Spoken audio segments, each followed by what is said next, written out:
So it's St. Patrick's Day tomorrow, and a very busy one for our next honoured guest, who's hosting a special night of Irish culture in the Áras. Please welcome President Michael D. Higgins.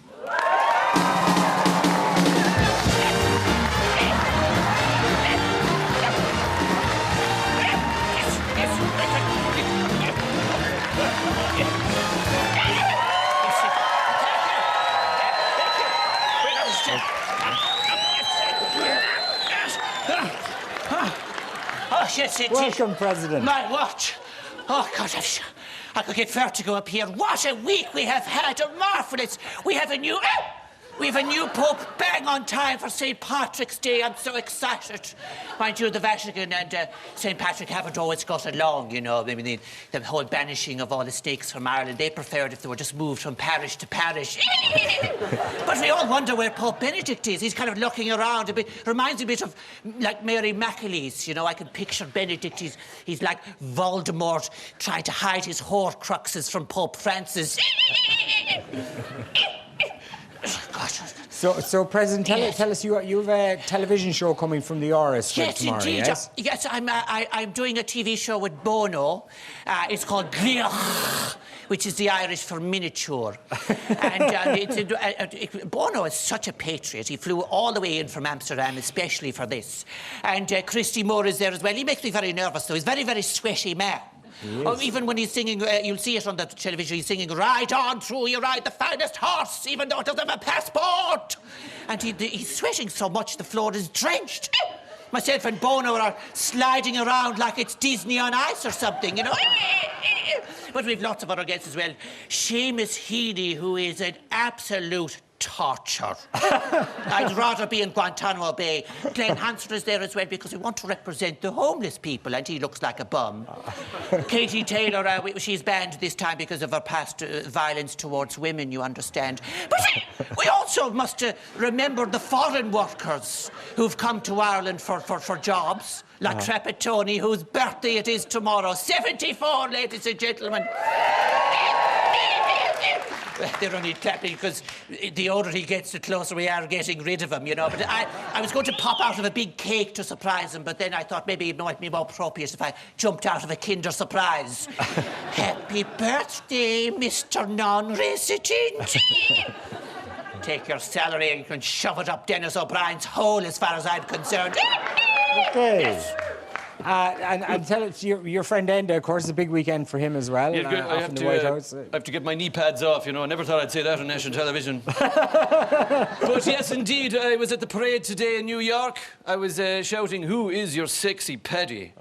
And of course, Michael Bloomberg as well. He's been telling me that that I've been performing miracles. I've turned the Irish economy around. And of course, I have sent ministers around the world, 9 of them, in fact, Brendan, and nothing boosts the economy in Ireland quite like having Phil Hogan out of the country for an entire week, I can tell you. But the big thing I'm worried about is why is Jerry Adams always looking around St. Patrick's Day and watching? With respect, OK, I have a mandate to be in New York, and I spoke to Obama last year, and he says we have to get the White House back to normal after St. Patrick's Day, you know, with all the fountains green and the rivers green. I said to him, you know, if you've changed the fountains from water to diesel, I might know a few people who could, you know, get the day out. You know what I mean? Oh, yeah. And of course, the crowd at home are in trouble as well. Ming. Oh, sure, look, I'm absolutely... It's been a cat week, man, you know, like, you know, finally everyone at home knows exactly what they were always thinking, that I have more points on my driver's licence than I do on the leaving cert, man, you know. And I've been digging myself into such a hole all week, there isn't a sod of turf left in Roscommon. Thankfully, I have such great support, you know, from my colleagues. Yeah, because Nick Wallace has been very good in his support. We always stick together, Brendan, you know, and even after Ming's speech in the Dáil, Claire Daly was running her fingers through my hair, my lovely blonde locks. I said, "Why now, Claire? Why in front of everyone? Why now?" And she said, "Well, there was no towel in the jacks."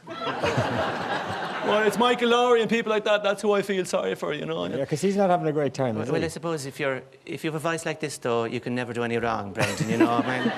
My God Almighty, there I was when the whole Rúla started. I was actually serving mass in Holy Cross, and all the journalists were outside with their pitchforks and their torches, and I was so annoyed that I even missed the election of the Pope on the telly. Now, one of the ladies in the Martha group said, you know, Michael, don't worry about it, I'll tape it for you. And I said, don't go taping anything! That's what gets me into trouble in the first place! But, you know, myself, I never as much as got a packet of silver mints from Dennis O'Brien, honest to God now. And sure, the only thing we have in common is that our hair is combed in the same way, you know, a little bit, always facing towards North County Tipperary, you know. Always, of course. Listen, bad sporting day today, again, for us. But I suppose our last hope now is Rory McIlroy. Is he coming back from the meltdown a bit, do you think? Well, yeah, you know, Rory is like, you know, I haven't changed since I went over and played golf as a #1 golfer. But, you know, I have this issue with a toothache. And I said to Tiger Woods, you know, what am I going to do? He said, well, you know, that's where it all starts to go horribly wrong. All of my problems started with oral too, and then it just went out of control, man, you know?